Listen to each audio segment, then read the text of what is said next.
Welcome to Unstoppable Podcast with Harry Sardinas, inspiring conversations with influential millionaires, investors, thought leaders, entrepreneurs who are making a massive difference with their innovative products and services, and sharing the challenges and wisdom of how they sold their first million. How would you like to achieve your first million? And today we have a special guest. So, Kansley, can you please introduce yourself? Yes, thank you so much for having me on your show, Harry. Pleasure. My name is Vera Zambrano. I am the founding partner of law firm Vera Zambrano and Associates. I founded my first company when I was 28 in Germany. Wow. 2.5 years later, I expanded internationally.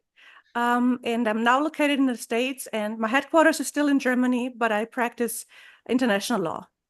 Wow. So why did you decide to become an entrepreneur? Because one thing is being a lawyer, yeah, and completely different thing is be on charge of a law firm. Sound the same, but it's not the same. Yes, exactly. So I always wanted to be an entrepreneur, having my own company, because if you work for someone else, you're not in control, right?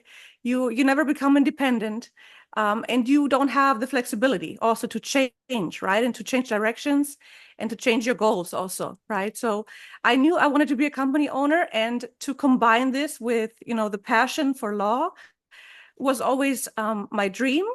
And that's why I went for it. That was my plan A, and it worked out. Your plan A. Oh my God. And so what? So do you have any entrepreneur in your family? Your dad, your mom, a cousin, No, so a so friend? far no entrepreneurs, no company owners. So like I'm the first one who started their own company. Yes. So then what happened? What happened when you talk to your phone, you talk to your family and your friends, oh, you know what? I'm not gonna find a job. Yeah, because I have this in I study chemical engineer just to make my mom and my dad happy. Yeah, they always telling me, oh, you have to study, you need to go to university, and then you need to find a job, and this is how you're gonna be fine.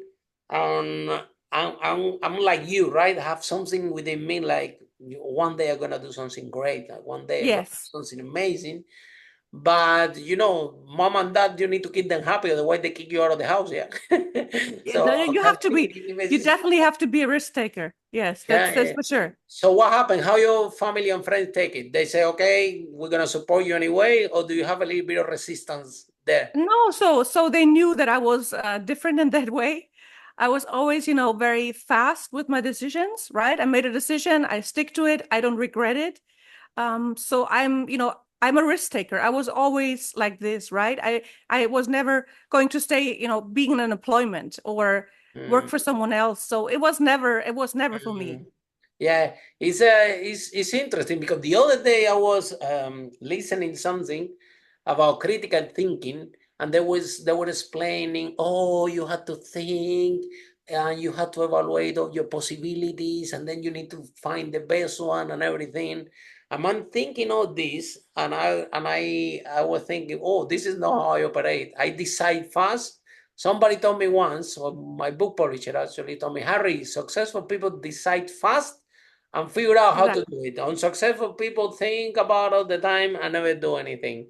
So Yes, exactly. in which Yes. boat you want to be? And I say, I want to be in the boat that the people decide fast and don't regret it.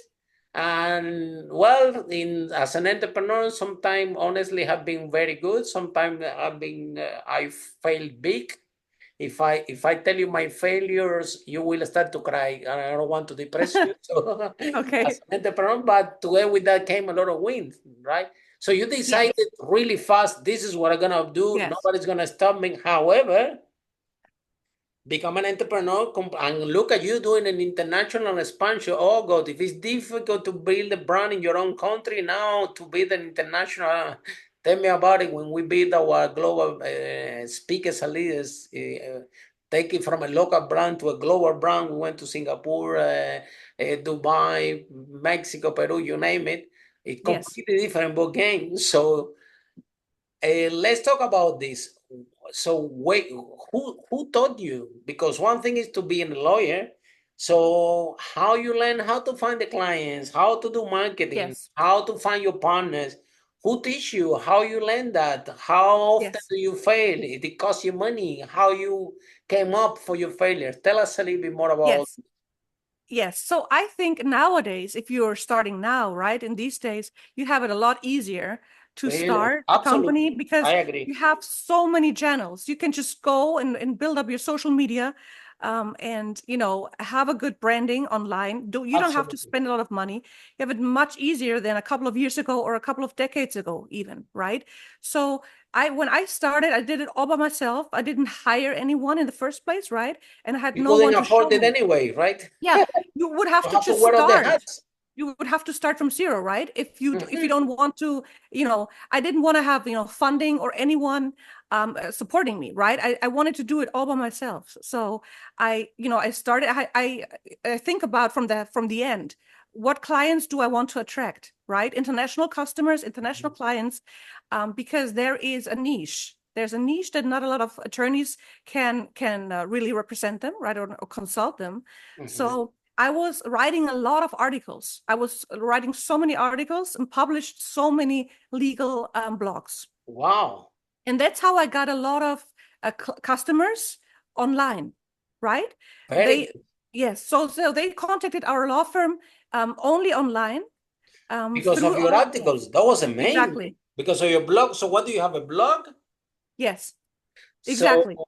so basically we can say that you were one of the pioneers of the Well, building not the pioneers, community online. but Yeah, I think you have to show people why you love something, right? And absolutely. why they can trust you. So you have to write about what you're passionate about, right? So because Mhm. otherwise people will not know that you're And existing.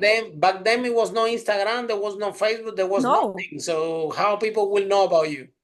You have to Yes, write and exactly. put in blog. So I wasn't even on any social media with my business back then, right? Wow. Now we have the YouTube and Facebook and like all kind of things, Instagram, and like my team is operating, right? And my team is doing that. I'm not even doing that because I don't have any time for it, right? Mhm. But they told me you have to do it, right? Because nowadays a lot of clients are looking on social media, and not only on Google, right?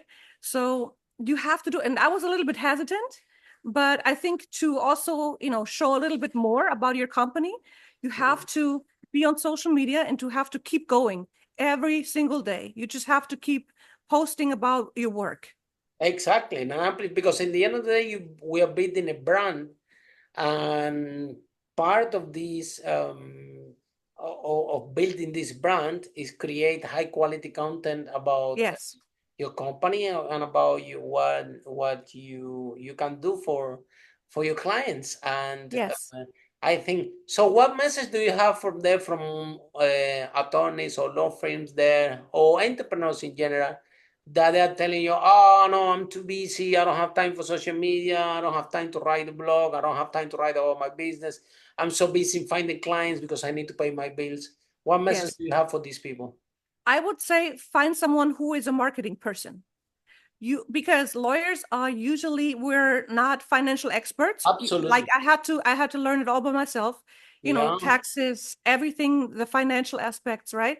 So we are experts in legal matters, but we don't know how to do marketing or absolutely. PR, right? So hire Absolutely. someone that is good in those things, Social that is media, passionate. Yes, that's exactly. very important. Because at the end of the day, it's a business. Yes, Business. Actually, if somebody told me, I don't know if it's true, I'm not a lawyer. Somebody told me that that there are a couple of states in United States that because I think it's my understanding that United States, in order to have a law firm, you have to be a lawyer, and you have to have a bar, and you have to have a license to be a lawyer. But he told me that there is a couple of states that now, but I don't know if I don't know how far is this true. He told me that there are a couple of states that are allowing people that they are not lawyers to run law firms. And when he told me that, I said, wow, this could be a really, really challenging, because the people that will come to run this law firm, they're not lawyers, they are entrepreneurs. And because they are entrepreneurs, they're coming with completely different mindset. These people know about client acquisition. These people know about marketing. They know about sales. And if they can hire a group of lawyers to do the job, they're gonna make a huge competition to the traditional law firm that, like you said, um, they are the lawyers. Let's face it, most of the law firms that I know, right, it's not only United States, all over the world. All the lawyers find the clients because referral. Okay, a friend told them, and every time that we have someone, a business, come and talk to us, and they tell us, oh, no, all my clients come from referral. The only thing that I'm thinking is, wow, these people are leaving a lot of money on the table. Because if the clients are coming for referral, that means that the product is excellent. That means they're doing an amazing service. That's why the people are recommending their friend. Yes. So that means that they're so good delivering the product that if they put some marketing and PR, like you said, and they start to do the social media, they start to do X, Y, and Z, they're gonna go to the roof, because they're leaving a lot of money on the table. When you are doing social media, you're doing PR. No, I don't need that. You get on my client by referral. I'm thinking, Yes. my God, you're leaving so much money on the table. Yes, exactly. You have to do everything. You cannot just do by personal referrals or friends, family, or you can count on the people that already know the firm. You have to like get everyone, right? And that's why you have to reach out. You have to reach out on the internet, social media, or even, writing blogs, getting published in different articles, right? Getting published on different media outlets. So, you have to always keep going, because referrals are only a little part of your clients.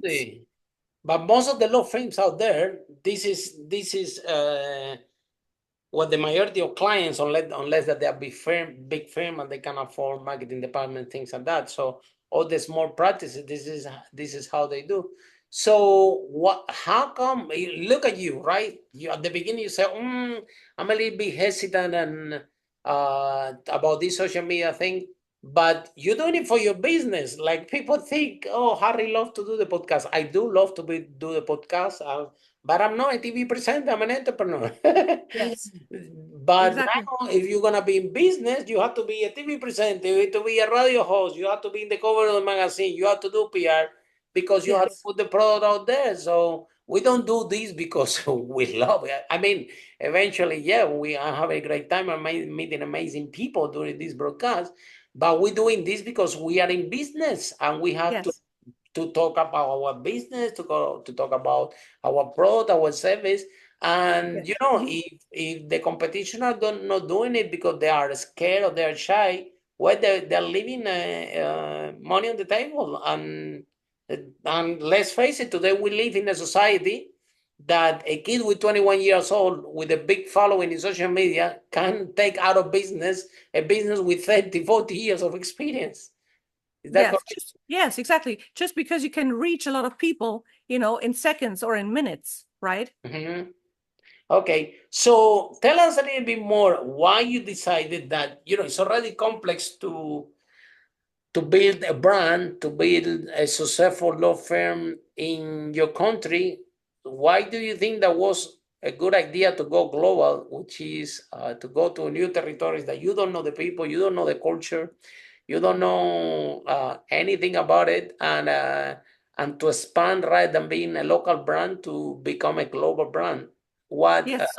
Yes, that's a good question, because I was centered in the capital, right? In Berlin, the capital of Germany. And I got almost, I would say 85% were non-Germans. Wow. So because my website was in English, Spanish, and German from the beginning. Very good. That was a great idea. Whose idea was this?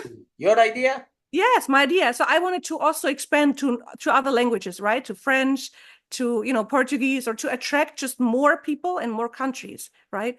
So because we had a lot of expats in Germany, or a lot of professionals in the capital especially, and it just came one to another, right? I was not really looking for it, but I just had most of the clients were international. So non-Germans, mostly English or Spanish speaking. And them finding them was like the start of the idea, right? To expand and to also have a bigger presence for them. So tell us, what do you specialize? What you firm? What is international law firm that you have? What is your core service? What is the most popular service? What you guys specialize? Yes, so we do a lot of different areas. We do mostly international family law, inheritance law, a lot of international criminal law too, Wow. international contract law, and business law. So it is a wide range, and we have attorneys, Very wide, yeah. multiple attorneys that cover all these different aspects also. And yeah, it's very wide, but it keeps you being very excited about what you do, because there's a single case every day. You get different kind of cases, right? That Wow. you never had before. So you always stay excited about what you do. You clearly love what you do, yeah. Look how your eyes shine when you're talking about new cases that come in and how excited you are. So how is living in US compared with Germany?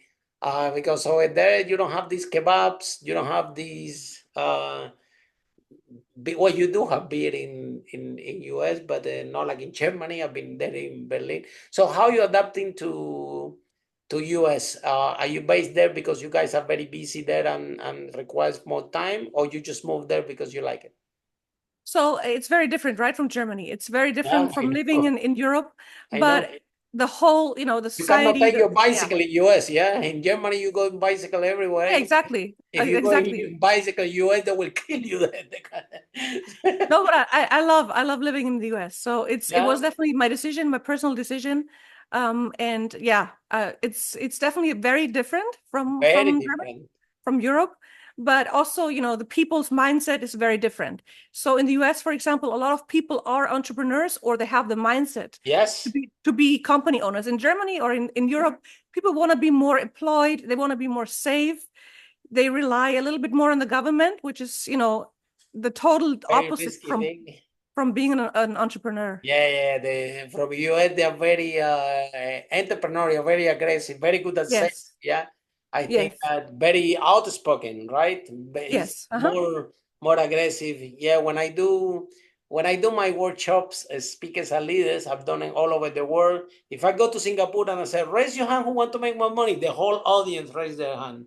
If I go to US, raise your hand, you want to make more money, and the whole audience raise their hand.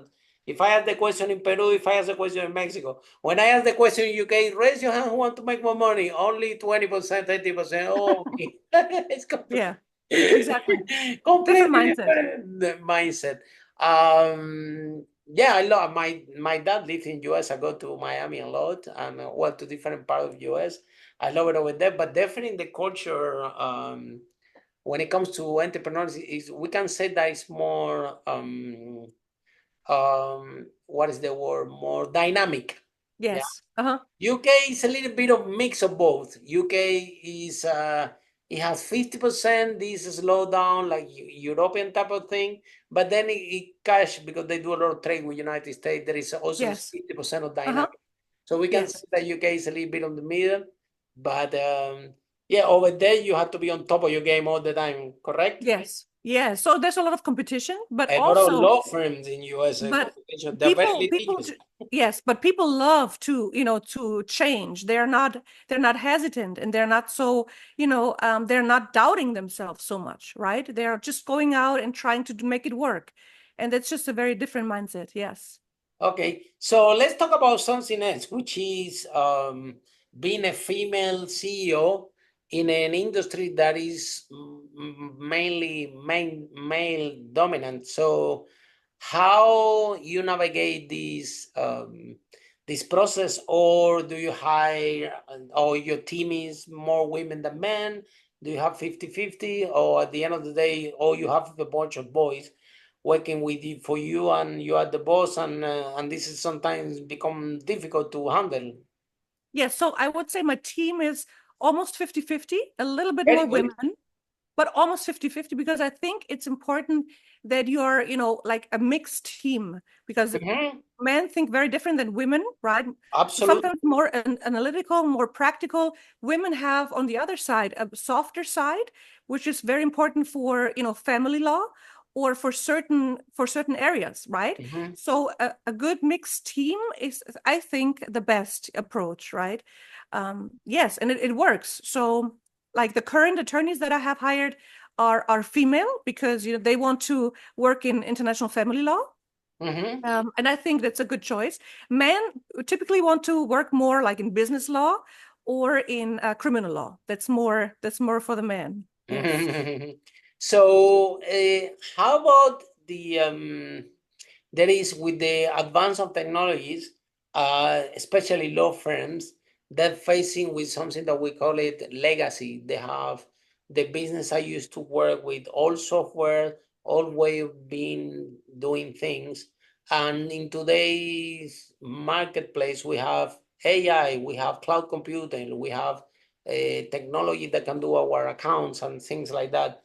So how you embrace change and innovation in your company, which is an industry that is well known for very slow pace in terms to adapt new technologies and new way of doing things. I understand, because you guys are lawyers, you cannot make a tiny mistake because you can lose your license. And Yes. that's why implementing new technology is more difficult. I get that. But at the end of the day, those productivity tools out there can make you more competitive and can make you reach more people and can get you go global faster. And I don't think that can be only in your mind. It has to be in the mind of the whole team or the whole Yes. organization, in the culture of the organization. Mhm. So you can enroll the whole team and embrace, like, guys, this is a law firm, but this is a law firm that is dynamic, that is changed, that's gonna use social media, and we will try to embrace new technologies as soon as they come. Obviously, we will check the compliance to whether we can use them or not. But so how you're navigating this challenge that especially law firms have out there. Yes. So as you said, technology is very, very important, right? So because the law firm, like the legal field, is a very, old-fashioned and sometimes rigid profession, right? Because we have very strict standards, very strict approaches, right? And we're not tech people. Like we usually, if you don't have a passion for it, usually an attorney doesn't know how to deal with technology so well. So that's when important that you have someone in your team, right? Or you hire someone, a company that can teach you, right? Like, for example, automation, right? Or AI, right? Artificial intelligence. Or how do you really, stay on track and compete with other law firms, right? Some like using chat, right? Using chats, not only emails that people can send to you, like chats that are automated. And you can send, emails from around the world to the website, right? But I think So that like you're doing is that, like, little by little you embrace that in the culture of the company. yes, So one day you say, okay, guys, I want everybody. I'm gonna bring Pedro here, and Pedro is gonna teach us about AI. And then you're gonna have a team that's, oh, that's fantastic, new technology. Let's embrace it. What you can see out there is, okay, I got Pedro gonna teach us about AI, and all these law firm. Oh my God, yes. what is this guy doing there? So we have this whole legacy. So it's your role as a CEO to keep your team open. Yes, and also sometimes the younger generation knows a lot more, right? So Absolutely. to hire someone, for example, the social media manager is 25 years old. So Wow. he's the youngest currently in our team, but he has a lot of It's creative brilliant, I bet. ideas. It was, yeah. He's really good because he has ideas that no one else has, right? He says, this is Absolutely. going to work. We have to do this. We have to be more modern. We have to be more like young, right? Talk to the young generation too. And, all these shorts and then videos and, special effects or whatever, right? So those young people, they have a very good sense when it comes to marketing as well. And I think it's amazing, right? You can combine all this together. I applaud you for being brave, right? And to embrace new technology and like you shared with us, okay, you know what? My social media manager is 25 years old. I don't think that this is something common that you will hear in any law firm, Yes. only US, around the world. People are like, what? A kid on charge of the thing? But at the end of the day, they have born with this technology on their hands. Yes. And they know, and at the end of the day, again, you have to, if you build the community, you will have business forever because you keep offering products and services to that community. So Yes. it's not like you and I, when you started our business, that we start to do everything by ourselves, and we need to find the first client, the second client, the third client, one Yes. by one, all of them. Today is different. Today you build the community, you put high quality content, and then you can offer products and services to the community, which is amazing, and all can be done Yes. online. Yes. So things have advanced a lot. And how you, as part of your mindset, when do you discover that you have to embrace new technology, that you have to surrender about the standard law firm stereotype, which is, this is my logo, we don't want any crazy software here, this is what we do, we're very corporate, we're gonna wear ties here, with no social media, we're just gonna do our job, and like that. Whether you have a very opening approach to start new PR, new marketing strategies, have a social media manager, now doing the podcast here with us, which we are very grateful, by the way. We know that you guys, lawyers, your time is very valuable. So we're very grateful that you are here with us. So what make you surrender and think, okay, if I want to try in business, I have to do something different that everybody out there. Yes. I had to surrender and be out there. No matter this is what is required for my business, regardless that Yes. it's comfortable or not. I don't think that people think that we are comfortable being in front of a microphone or in the TV or in the first time that they told me, Harry, you need to go to a TV for an interview. I was like, wow, Yes, I was exactly. terrified, It's just, people think that we have to do it because we're in business. So Yes. what helped you to go through the process where you decide that no, this is gonna be a firm that will adapt to new times, to new technologies, and we're gonna try everything that is out there in order to grow our firm, in order to get more Yes. clients, Mhm. regardless what everybody has. What give you to make this flexibility? Do you read the book? Do you learn from a friend? Yes. So like mostly I always like to analyze, right? So I would like to analyze always every month, every year, the changes that you can see on paper, right? Because if you just think what are your goals, and you cannot really say clearly what are your goals, you're not meeting them, right? So you have to put them down on paper, like very specific, and then try to meet them every month, right? So because you just say, I want to grow. At some point, I want to be big. I want to be like, that's not a goal, right? specific enough? Exactly. Specific enough, and then make timelines and make deadlines for when you want to reach something, right? And not just like in a couple of years, I want to be, this big, or I want to grow internationally. That it doesn't work. So we analyzed where are our customers from, and most of them are, new customers that come through online advertisement, right?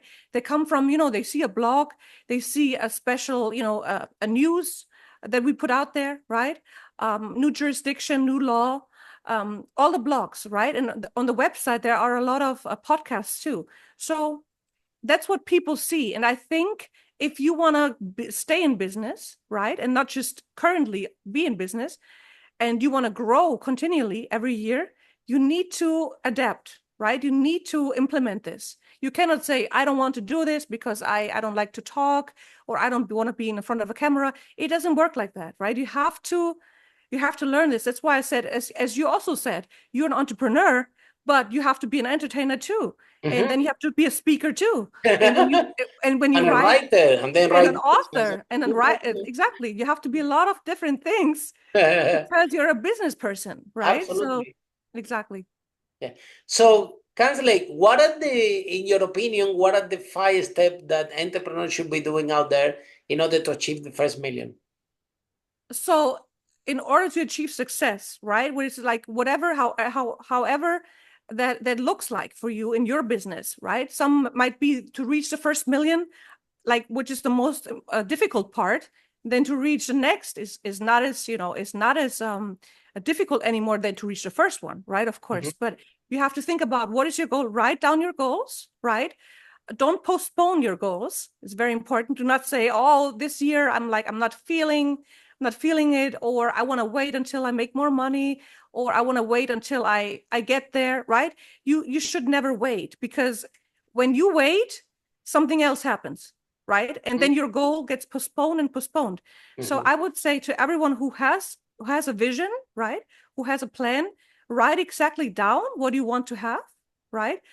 We have still 6 more months of this year, right? A lot of time that you can accomplish a lot of goals. So write exactly down what you want to achieve until this year ends, and then look at your paper if you achieved it, right? So the thing is also talking to people that are that haven't achieved what you have achieved, or that are trying to say, oh, it will not work, you're too young, you have no experience, or there are so many other competitors already in the field. You should never listen to those people, right? Because you never get criticized by someone that is more successful than you. They don't criticize you for starting, right? You get most of the criticism you get from people who don't have a company, right? Absolutely. Or who were not bold enough to have their own company. But the ones that are successful, they applaud you, and they say, amazing that you started. It doesn't matter where you start. Yeah. So then so which advice do you have there for women entrepreneurs that they are thinking to open the business but they are scared? Yes. So first of all, you shouldn't be scared at all, right? It's easier said than done, but you should never be scared, because what is the worst thing that could happen to you? That the plan A doesn't work out. You have still plan B, C, D, right? So fear is never a good advisor. You should start. If you're passionate about something and you know in your heart you want to do this, right? You should start. And then be happy that you are a woman, right? Because you are different than most of the company owners, or most of the male competitors are, right? So that's also an advantage. People say, oh, you're not, you have to be more, harsh or more tough. It's not true. That's not true. You can be the company owner you want to be, right? Because there's not a plan, like a plan or agenda. You make your own plan. So you can be very empathetic. You can be open-minded. You can be, you don't have to be a certain stereotype. Exactly. Thank you so much, Kansley. And so if somebody's listening this podcast and want to learn more about your law firm and about the services that you guys offer internationally, how they can find you, and they can find your website, and how the process works. Can you describe that to us? Yes. So my website is www, right? lawyer-berlin-miami.com. And you can find us everywhere online, on social media, on different channels, right? You can always reach out to us. We have 24/7 availability. So someone will always pick up the phone and always send you an email back. And then we can set up a first consultation, right? About your problem, what you need, and discuss it with you, and then see if we can proceed and represent you. And then if any law firm, they are listening this podcast and they are stuck, they really want to do more PR, more social media, be out there, and they need some support and maybe have a talk to you to see if you can kind of mentor them or navigate into the way, or maybe talk to them to let go the fear and to embrace new technology, because this is the way to go. They can also find you on LinkedIn and your social media, correct? Yeah, social media, YouTube, or the website, or any other channels you can find. Yes, of course. I'd be happy to help. Thank you so much. And with that note, we are going to conclude this podcast. And I want to thank you once again, Kansley, for your time with us, and for every one of you listening. See you in our next episode of Unstoppable: How Brave Entrepreneurs like Kansley break that wall and achieve the first million. Bye for now. Thank you. Bye-bye. Follow us for more interviews with world's most influential, audacious entrepreneurs that overcame challenges and adversity, providing you with the blueprint of how they sold their first million so you can grow your business exponentially.